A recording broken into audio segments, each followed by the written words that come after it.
जय श्री कृष्ण मित्रों, केम छो मजामां? हवे आपणे गया वखते मोस्ट आईएमपी प्रश्न मोलल उन्नयन अचळांक शीख्या हता। एमां आपणे शीख्या हता उत्कलन बिंदु। आज आपणे जोईए छीए मोलल अवनयन अचळांक, जेने आपणे कहीए छीए ठार बिंदु। बराबर, एटले ठार बिंदु विषे आज आपणे शीखवानुं छे। मित्रों, आ पण प्रश्न मोस्ट आईएमपी छे। लखी दઉં છું मोस्ट नो घन IMP, कारण के मोस्ट आईएमपी प्रश्न है। आना दाखला पण बहुत सरस मजाना आपने घणी वखत पूछाता होय छे। तो एना विषे आपणे समजવું હોય तो सौथी पहला कोना उपर जवुं पड़े? ठार बिंदु उपर।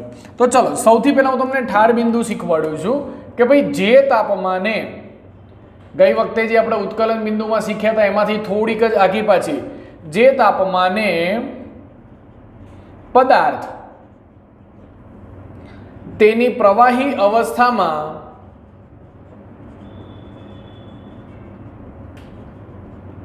बाष्प दबाण घन कलाना बाष्प दबाण ने बराबर थाय ते तापमान ने ते पदार्थनु ठार बिंदु कहे छे। कोईने एवुं थाय सर आ व्याख्या थोड़ी टफ छे, तो मैं एक सादी व्याख्या भी बनावी छे। सुन साहेबा सुन, सादी व्याख्या सीधी अने सिंपल के भाई जे तापमाने पदार्थनी प्रवाही अवस्था अने घन कलाना बाष्प दबाण बंने सरखा थाय, तो मैं एक ज साथे लखी दीधुं जे तापमाने पदार्थनी घन अने प्रवाही अवस्था संतुलन में होय ते तापमान ने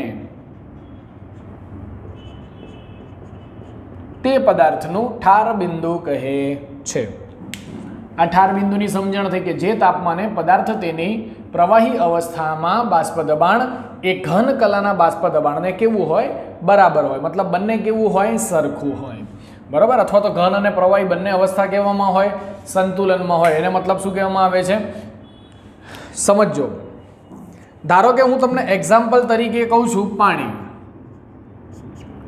एक्जाम्पल तरीके मैं शुं लीधुं दीकराओ? पाणी। प्रवाही अवस्था थई। चलो, पाणी जे छे एनो नॉर्मली आपणे उत्कलन बिंदु ठार बिंदु जोवा जईए, पाणी केटला तापमाने घन अवस्था एटले के बरफ में रूपांतर पामे, तो आपने खबर है कि साहेब 0°C थाय एटले पाणी शेमां रूपांतर थई जाय छे? बरफ में। 0°C तो आपणे एवुं कही शकीए कि भाई 0°C एटले 273.15 केल्विन कहेवाय के ना कहेवाय? फरीथी हजी एक वखत कहूं छुं, सांभळजो। पाणी जे छे एनुं उत्कलन बिंदु केटलुं? तो आपने खबर है कि भाई 100°C। पाणीनुं ठार बिंदु केटलुं? तो कि 0°C। ए तापमाने 0°C तापमाने पाणी अने बरफ आ बंने संतुलन अवस्था में होय छे, तो ए तापमान ने शुं कहेवामां आवे छे? ठार बिंदु तरीके ओळखवामां आवे छे। तो आपणे अगाऊ एक राउल्ट भाईनो नियम शीख्या था। कोनो? राउल्ट। तो राउल्टना नियम परथी अथवा तो नियम मुजब शुद्ध द्रावक करता तेमां अबाष्पशील, जो राउल्टना नियम मुजब शुद्ध द्रावक करता तेमां अबाष्पशील द्राव्य उमेरी, एमां अबाष्पशील द्राव्य हूँ आ अर्धुं लखुं पण तमारे आखुं लखवानुं रहेशे, खबर पड़ी? तेमां अबाष्पशील द्राव्य उमेरी बनावेला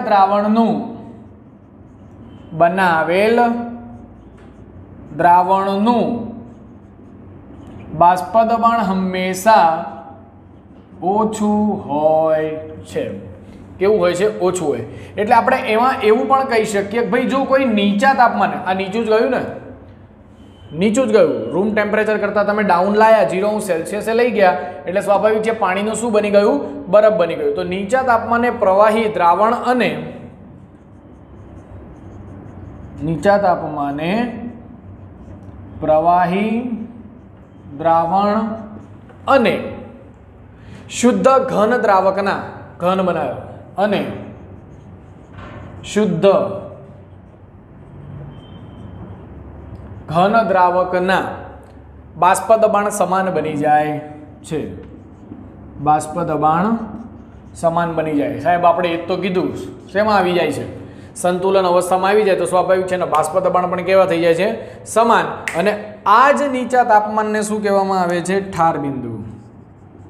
આ નીચા તાપમાનને ઠાર બિંદુ તરીકે ઓળખવામાં આવે છે. બરાબર. અને આપણે એ પણ કહી દઈએ છીએ, જુઓ આ મુદ્દો ખાસ અવતરણ ચિહ્નમાં લખું છું. બરાબર કે શુદ્ધ દ્રાવક કરતા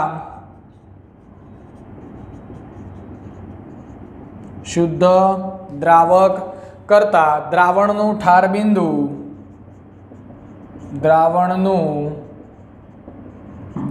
બિંદુ હંમેશા ઓછું અથવા તો આપણે એવું પણ કહી શકીએ કે ભાઈ નીચું હોય છે. દેખાય છે ને મિત્રો? જોઈ લેજો. બરાબર. શુદ્ધ દ્રાવક કરતાં દ્રાવણનું ઠાર બિંદુ હંમેશા કેવું હોય છે? નીચું હોય છે. હું તમને એક ઉદાહરણ આપીને સમજાવું છું, સાંભળજો. આ તમારે લખવાનું નથી, માત્ર સમજવાનું છે. નોટબોર્ડમાં ક્યાંય દોરવાની જરૂર નથી. ધારો કે મેં બે પાત્ર લીધા. એક પાત્રની અંદર પાણી છે, બીજા પાત્રની અંદર પાણી તો છે જ, પણ એની સાથે સાથે મેં થોડીક એમાં ખાંડ મિશ્ર કરી દીધી. ઓકે દેવી और सज्जनों, कौन बनेगा करोड़पति में हम लेते हैं दो पात्र, પાણી અને બીજું પાત્ર છે પાણી તો હતું જ, પણ એની અંદર મેં થોડીક શું કરી? ખાંડ મિશ્ર કરી દીધી. હવે આ પાણી છે અને આ ખાંડવાળું દ્રાવણ થયું. એટલે આ જનરલી શું થયું? ખાંડનું દ્રાવણ થઈ ગયું.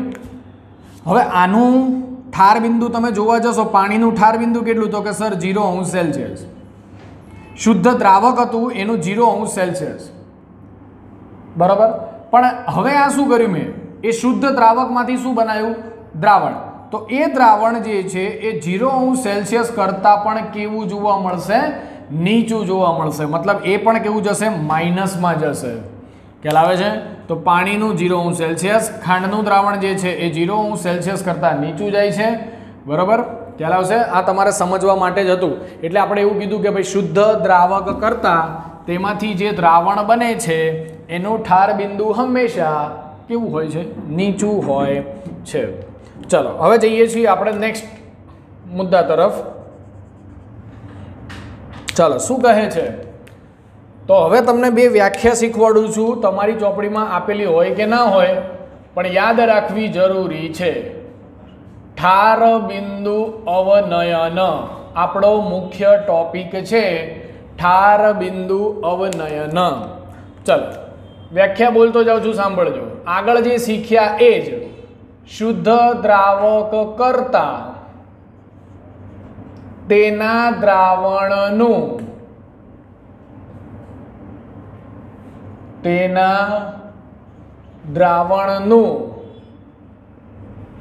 ઠાર બિંદુ નીચું હોય છે. અને દ્રાવણના, જુઓ શુદ્ધ દ્રાવક લીધો, એના કરતાં એના દ્રાવણનું, હમણાં મેં તમને ખાંડવાળું શીખવાડું, દ્રાવણનું ઠાર બિંદુ કેવું હોય છે?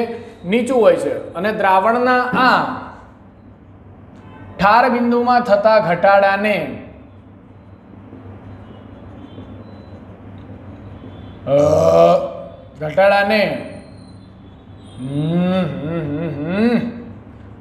ઠાર બિંદુ અવનયન ΔTF કહે છે. હવે તમને એમ થાય સાહેબ આ F એટલે શું? ΔT તો ખરો, પણ આ F એટલે શું? તો F ને કહેવાય છે ફ્રીઝિંગ. મારો સ્પેલિંગ ક્યાંક ખોટો હોઈ શકે, પણ આપણો F સાચો છે. ફ્રીઝિંગ પોઈન્ટ, ઠારવું, ઠાર બિંદુ. ફ્રીઝિંગ પોઈન્ટ લખો એટલે બિંદુ થઈ ગયું. ચાલો ધીસ ઇઝ અવર પહેલી વ્યાખ્યા. હવે આપણો મેઇન ટોપિક મોલલ અવનયન અચળાંક. શું કહે છે મોલલ અવનયન અચળાંક? આ વ્યાખ્યા ખાસ સમજવાની. 1 kg દ્રાવકમાં 1 મોલ દ્રાવ્ય ઓગાળીને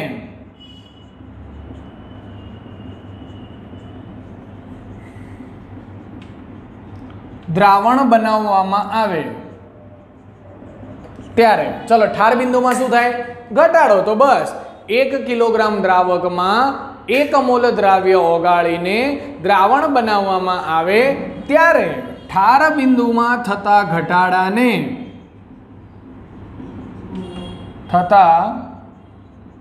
ઘટાડાને શું કહેવાય છે? મોલલ અવનયન અચળાંક. અને એને શું આપણે કીધું? KF કહે છે. ફરીથી સમજો. 1 kg દ્રાવકમાં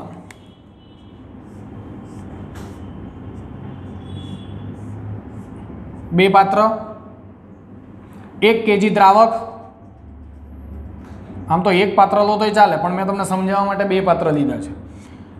1 kg એટલે હું ધારો કે લઈ લઉં છું 1000 ગ્રામ પાણી. 1 લીટર પાણી લો તો પણ ચાલે, એમાં કોઈ પેલું છે નહીં. ચલો એટલું ને એટલું આના જ પાણીની અંદર 1 મોલ ધારો કે મેં ખાંડ મિશ્ર કરી શકું, યુરિયા મિશ્ર કરી શકું, અથવા બીજું મેં તમને કીધું હતું ગ્લુકોઝ. ખાંડ મિશ્ર કરવી હોય તો કેટલી કરવી પડે? 342 ગ્રામ પ્રતિ મોલ યાદ હોય તો ખાંડનું આણ્વીય દળ, યુરિયાનું 60, ગ્લુકોઝનું 180. આટલા ગ્રામ આની અંદર હું ખાંડ ઓગાળું, યુરિયા ઓગાળું કે ગ્લુકોઝ ઓગાળું, તો આના ઠાર બિંદુમાં હંમેશા શું થાય છે? ઘટાડો થાય છે. અને આ જે ઘટાડો છે એને મોલલ અવનયન અચળાંક કહે છે. ખ્યાલ આવશે? ચલો બીજી એક વસ્તુ તમને આનો આલેખ બતાવી દઉં.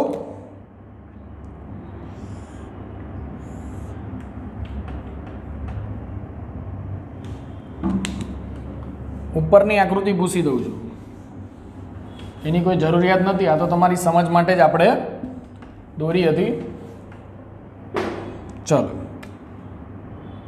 થોડોક મોટો અને વ્યવસ્થિત આલેખ દોરું તો તમને દેખાય. ધારો કે મેં પ્રવાહી દ્રાવક લીધું તો એનો મને ઠાર બિંદુ આ રીતે મળે છે,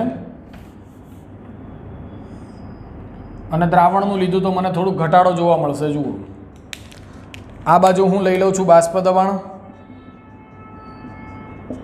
નીચે મેં લઈ લીધું તાપમાન કેલ્વિનમાં, અહીંયા ધારો કે કોઈ મેં એક બિંદુ લીધું, એક બિંદુ મેં કોઈ અહીંયા લીધું. હવે સાંભળજો, નીચે તાપમાન છે, પહેલા દ્રાવણ હોય કે દ્રાવક હોય? દ્રાવક. અને આ કોનો આલેખ દોર્યો? દ્રાવણ. ચલો દ્રાવકનું મેં તાપમાન માપી લીધું તો મને અહીંયા મળ્યું, એને શું કહેવાય છે? TF0. કેમ? પ્રારંભિક અવસ્થા. પ્રારંભિક અવસ્થામાં 0 હોય. હવે એમાંથી શું બનાવ્યું? દ્રાવણ બનાવ્યું. તો દ્રાવણ છે એને ખાલી TF કહેવાય, 0 ના કહેવાય. શુદ્ધ હોય તો આપણે 0 લખીએ છીએ. એ બંને વચ્ચેનો ડિફરન્સીસ જે આવ્યો એને આ રીતે આપણે દર્શાવીને આને એવું કહી શકીએ કે ભાઈ ઠરેલું દ્રાવક. હવે મેં તમને 2 આલેખ દોર્યા તો આ બંને વચ્ચેનો જે તફાવત જોવા મળે છે એને ડેલ્ટા TF કહેવાય. યાદ આવ્યું કાંઈ? ધીસ ઇઝ ડેલ્ટા TF, અંતિમ માઇનસ પ્રારંભિક. તો આના વિશે હું તમને લખાણ બતાવી દઉં છું. આપણે આગળ શીખ્યા હતા, ક્યાં? ઉત્કલન બિંદુની અંદર શીખ્યા હતા. એવી જ રીતે સેમ ટુ સેમ આપણે આલેખ બતાવવાનો છે. ચલો શુદ્ધ માટે શું લીધું? TF0. તો આપણે લઈ લઈએ કે ધારો કે શુદ્ધ દ્રાવકનું ઠાર બિંદુ TF0. TF કોનું છે? દ્રાવણનું. તો લખો કે દ્રાવણનું ઠાર બિંદુ TF છે. તો શુદ્ધ દ્રાવણનું ઠાર બિંદુ, અથવા આપણે એવું પણ કહી શકીએ, આનું જ લઈ લો ને ભાઈ, માટે ઠાર બિંદુ અવનયન ડેલ્ટા TF બરાબર TF0 માઇનસ TF. મેં હમણાં જ કીધું અંતિમ માઇનસ પ્રારંભિક અંતિમ TF0 અને TF. આમ અંતિમ TF ગણાય, પણ આપણા માટે મોટું કોણ છે? TF0. ચાલો એની પછી આપણે થોડાક બે મુદ્દા લખી દઉં છું કે ભાઈ આપણે જનરલી જ્યારે પ્રાયોગિક રીતે આ વસ્તુને કરવા જઈએ છીએ ત્યારે ખબર પડે છે કે ભાઈ આમાં ઠાર બિંદુમાં ઘટાડો જોવા મળે છે. પ્રાયોગિક રીતે મંદ દ્રાવણના ઠાર બિંદુ છેલ્લે દેખાય છે ને, આ બાજુ જુઓ તો જરા, ન દેખાતું હોય તો જોઈ લેજો. હા, હું બોલતો જાઉં છું, તમે લખતા જજો. એવું હોય ન દેખાય તો પ્રાયોગિક રીતે મંદ દ્રાવણના ઠાર બિંદુનો ઘટાડો એ દ્રાવણની મોલલ સાંદ્રતાના, યાદ આવ્યું કંઈ? આવું આપણું સેમ ટુ સેમ યાર, સમપ્રમાણમાં હોય છે. ત્યાં તમે આવું લખ્યું હતું ડેલ્ટા ટીબી ચલે છે એમ, બોઇલિંગ હતું એટલે. અહીંયા ફ્રીઝિંગ છે તો ડેલ્ટા ટીએફ ચલે છે એમ. પણ મને જેવું તેવું ચલન ગમે નહીં, તો હું બરાબર લઈ લઈશું કેએફ ઇન્ટુ એમ. કેએફ એ શું છે ખબર છે ને? કેએફ મોલલ અવનયન અચળાંક, અને આ સ્મોલ એમ જે છે એ શું છે? મોલાલિટી. ઓકે, હવે એની પછી હવે આ મોલાલિટી જે છે એ સપ્રમાણતા અચળાંક આપણે કયો લીધો? કેએફ. તો કોના ઉપર આધાર રાખે એ લખવું પડશે ને, તો લખો કે ભાઈ સપ્રમાણતા અચળાંક કેએફ જે દ્રાવકના સ્વભાવ પર આધાર રાખે છે. આખું નથી લખતો, બોલી જાઉં છું. સપ્રમાણતા અચળાંક કેએફ જે દ્રાવકના સ્વભાવ પર આધાર રાખે છે, જેને શું કહેવામાં આવે? કેએફ ને, જેને મોલલ અવનયન અચળાંક અથવા ઠાર બિંદુ અવનયન અચળાંક કહે છે. આ કેએફ નો એકમ શું હોય? બધાનો સેમ જ હોય, kelvin into kilogram into mall inverse. બરાબર, ઇનવર્સ ના લખો હોય તો ડિવાઇડેડ બાય તમે લખી શકો. મોલાલિટીનું સૂત્ર તમને યાદ હોય તો હું સીધું લખું છું, ડેલ્ટા ટીએફ બરાબર કેએફ તો હતું જ. મોલાલિટી 1000 ગુણ્યા W2 છેદમાં M2 ગુણ્યા W1. યાદ આવ્યું કંઈ? આવું ને આવું સેમ ટુ સેમ તમે ક્યાં લખતા હતા? ઠાર બિંદુમાં, ઉત્કલન બિંદુમાં એ જ લખ્યું હતું. પણ તમારે અહીંયા વચ્ચે એક સ્ટેપ લખવું, પરંતુ મોલાલિટી બરાબર 1000 ગુણ્યા W2 છેદમાં M2 ગુણ્યા W1 આ કિંમત સમીકરણ 1 માં મૂકતા એવી રીતે લખો તોય ચાલે. કેએફ ને કરતા બનાવી દો. ક્યારેક ક્યારેક કેએફ પણ શોધવાનું કહે તો નીચે વાળું ઉપર, ડેલ્ટા ટીએફ ગુણ્યા M2 ગુણ્યા W1, અને ઉપર વાળું ચો જતું રહે બિચારું? નીચે W2. આ તમારી પાસે આવી ગયું બીજું સૂત્ર. આવી ગયું? ચલો હવે આના ઉપરથી ત્રીજું સૂત્ર પણ પૂછાય, M2 બી પૂછાશે. બરાબર, તો ચલો M2 ને કરતા બનાવો. આને ઉપર લઈ લો અને ઉપરવાળું ખાલી નીચે મૂકો, બસ. કેએફ ગુણ્યા 1000 ગુણ્યા W2, ડેલ્ટા ટીએફ નીચે જતું રહેશે, ડેલ્ટા ટીએફ ગુણ્યા W1. આ આપણી પાસે મળી ગયું ત્રીજું સૂત્ર. 3 સૂત્ર ઉપરથી તમારે દાખલા આવે છે ને આવે છે. તો 3 સૂત્ર આપણે તૈયાર કરી દેવાના છે. ધારો કે શુદ્ધ દ્રાવકનું ઠાર બિંદુ લઈ લીધું, ડેલ્ટા ટીએફ મળ્યો. પ્રાયોગિક રીતે આપણે એવું કીધું કે ભાઈ મંદ દ્રાવણના ઠાર બિંદુનો ઘટાડો એ મોલાલિટીના સમપ્રમાણમાં હોય તો મોલલ સાંદ્રતાના એમ ચલન ગમતું નથી, કેએફ ઇન્ટુ એમ. સપ્રમાણતા અચળાંક કેએફ જે છે એ શું છે? દ્રાવકના સ્વભાવ પર આધાર રાખે છે. સૂત્ર મૂક્યું, એમાં 3 સૂત્ર મેં તમને બનાવીને આપ્યા. અહીંયા આપણો પ્રશ્ન પૂરો થાય છે, પરંતુ આની સાથે એક બીજો પ્રશ્ન હું તમને નવો પ્રશ્ન અહીંયા ઉપર હેડિંગ મારીને જ આપું છું. અહીંયા તમારું ઠાર બિંદુ પૂરું થઈ જાય છે. ઓકે, ચલો તો ન્યૂ પ્રશ્ન અહીંયા લખું છું, જોજો. કેએફ અને કેબીના મૂલ્ય, કેએફ અને કેબીના મૂલ્ય કયા સમીકરણની મદદથી શોધી શકાય છે? આ તમારા માટે નવું સૂત્ર છે. કેએફ અને કેબીના મૂલ્ય કયા સમીકરણની મદદથી ગણી શકાય છે જણાવો. તો તમારે આ બંને સૂત્રોને જણાવવા જરૂરી છે, કેએફ અને કેબી. હવે આ કેએફ અને કેબી જે છે એ બંને છે ને, જુઓ આ બંને મૂલ્યો જે છે એ દ્રાવકના સ્વભાવ પર આધાર રાખે છે. કોના સ્વભાવ પર? દ્રાવકના સ્વભાવ. તો પહેલો મુદ્દો હું લખી દઉં છું, કેએફ અને કેબી એ દ્રાવકના આધાર રાખે છે. ઓકે, તો ચલો પહેલા હું તમને કેએફ નું સૂત્ર લખીને આપું છું. કેએફ બરાબર આર ગુણ્યા M1 ગુણ્યા TF નો સ્ક્વેર. તમારા માટે નવું છે, આનું સૂત્રની તાબીથી આપણે તલવાની આવતી નથી, એટલે આપણે તીધે તીધું તૂતલ લતી નાથીએ થઈએ. આમાં કઈ કઈ વસ્તુ શું છે એ તમને કહેતો જોઉં છું. કેએફ બરાબર આર ગુણ્યા M1 ગુણ્યા TF square 1000 delta FUS H. બીજું સેમ ટુ સેમ કોનું આવશે? કેબી નું. બસ જ્યાં તમને F દેખાણો ત્યાં તમારે BB મૂકી દેવાનું. ચલો, આર ગુણ્યા M1 ના M1, TF છે ત્યાં TB એનો સ્ક્વેર 1000 ગુણ્યા ડેલ્ટા ફૂસ હતું ને, ફૂસ VAP મૂકો, વેપર. એટલે શું થાય તમને સમજાવું છું, ઉતાવળ ના કરો બહુ. ચલો, બંને સૂત્ર તમને કેએફ અને કેબી નું ડાયરેક્ટ સૂત્ર લખતા આવડે એટલા માટે તમને સીધું લખી દીધું. હવે કોણ શું છે એ જોઈ લઈએ. આર જે દેખાય છે એ તમને વાયુ અચળાંક છે. ખ્યાલ હોય તો તમે 8.314 મૂકો છો, 0.8314 મૂકો છો, 8.314 ગુણ્યા 10⁻³ મૂકીએ છીએ. એ જુદા જુદા વાયુ અચળાંક. 1 તમને ખબર છે 1 કોનું હોય? 1 કોનું હોય? દ્રાવકના સ્વભાવ ઉપર આધાર રાખે છે ને.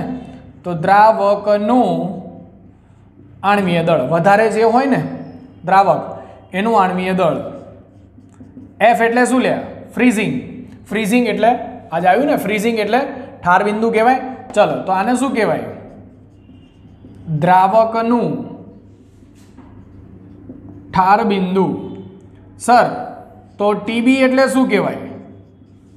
દ્રાવકનું ઉત્કલન બિંદુ. થઈ ગયું?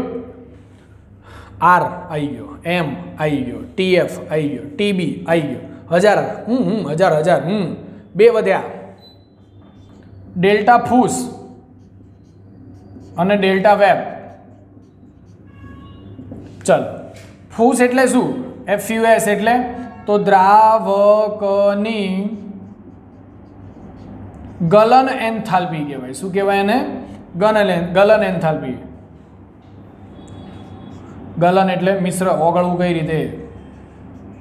અને આ VAPH છેલ્લું, તો એ શું કહેવાય? તો કે દ્રાવકની બાષ્પાયન એન્થાલ્પી. આ બે સૂત્ર ઉપરથી પણ તમારે દાખલા ક્યારેક ગણવાના આવી શકે છે. ઓકે, તો અહીંયા આપણે ઠાર બિંદુનો ટોપિક પૂર્ણ કરીએ છીએ. તૈયાર કરી દેજો, લખી નાખજો.